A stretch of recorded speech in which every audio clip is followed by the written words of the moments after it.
Well, it is like an iceberg, really, in that we initially, as we begin in Dharma, we know so little about the Buddhism itself and what it involves, what really serious engagement with the Dharma involves, that when we meet lamas, we only see the little bit that kind of comprehensible to us.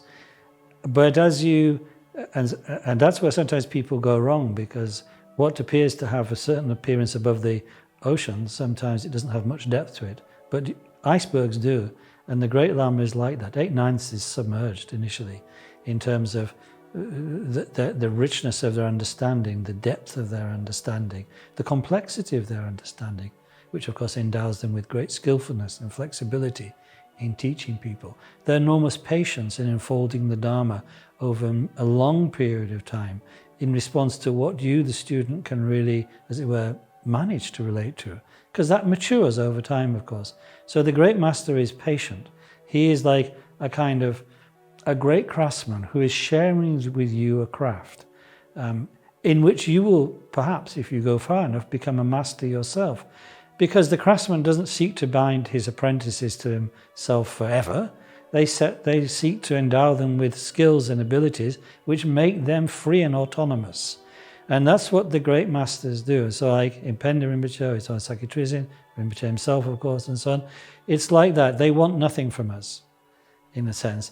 And yet to share with us what was shared with them, these wonderful treasures of the Dharma through which we become transformed. That's all they wish to do. That is the nature of their encounter with us. And so that's what you realize. There's this great, as it were, hidden, submerged depth of the Great Lama. They're like, in a way, like beings from another world. I don't mean it in a superstitious way, but just we're so, modern culture is tragically so superficial in most of its elements. We respond to surface charm, surface charisma, surface appeal. The great lamas, they may or may not be charming or charismatic on the surface, but it's what's underneath, the 8/9, which is where you find the great lamas.